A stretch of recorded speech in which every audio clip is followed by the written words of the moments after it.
Problem 1c is asking us to solve the equation x squared minus 8x equals 52 using the quadratic formula.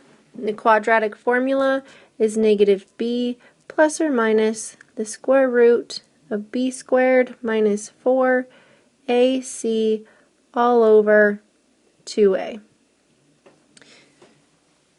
So my first step is to plug in the appropriate numbers into the quadratic equation. B is negative 8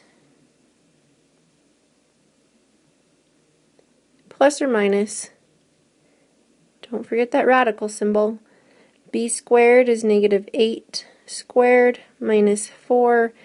A is 1 because of the identity property. The coefficient on x squared is 1x squared. We just don't write that 1x squared. And C is negative 52. Why is C negative 52?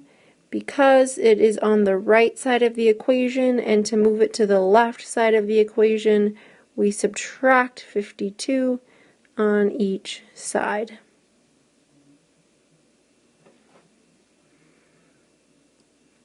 All over 2a, and we already decided that a is 1.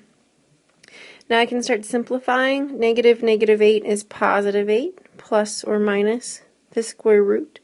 Negative 8 squared is 64. Minus 4 times 1 is minus 4. Minus 4 times minus 52 is positive 208. All over 2.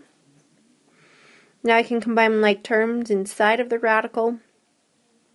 8 plus or minus the square root of 272 over 2.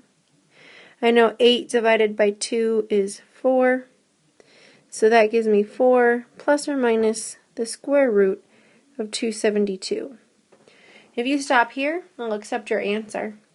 But I know that 4 can go into 272 68 times. So that gives me 4 plus or minus the square root of 4 times 68. That gives me 4 plus or minus 2 square root of 68. I also know that 4 times 17 is 68. I can pull the square root of 4 out, so that gives me 4 plus or minus 4 square root of 17. I would accept 4 plus or minus the square root of 272 as an answer. I would take 4 plus or minus 2 root 68 as an answer. And I would take 4 plus or minus 4 root 17 as an answer. It's just as comfortable as you feel like going.